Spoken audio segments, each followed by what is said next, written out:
अभी मैं आपको बताऊंगा इस हैंडल के बारे में और इसका क्या काम होता है और किस जगह इस्तेमाल होते हैं। ठीक है, सबसे पहले आप आ जाएं, मशीन को ऑन करता हूँ।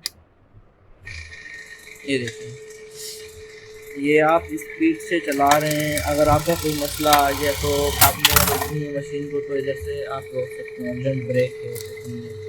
अगेन करके दिखाता हूँ। लेकिन अब मैंने मशीन स्टार्ट की है, ये देखो स्लो हो गई, रोक दी बिल्कुल। ठीक है, अब ये इसको वापस अपनी जगह पे आ जाएगा और दोबारा से आपने वहीं से कार स्टार्ट करना है, वहीं से हो जाएगा।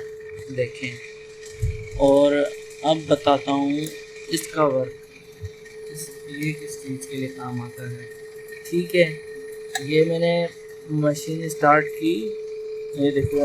अगर आपका बीच में धागा टूट जाता है तो आप दोबारा से रिवर्स करके उस जगह से आप काज दोबारा से कर सकते हैं। ये देख सकते हैं, ये देखो,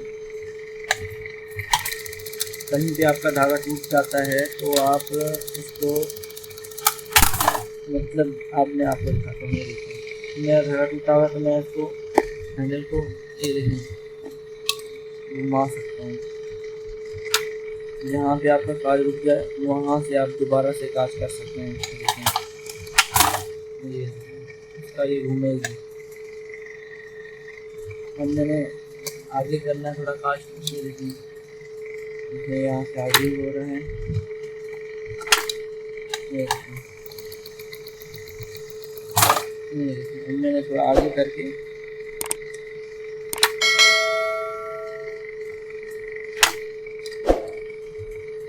काज घूम रहा है।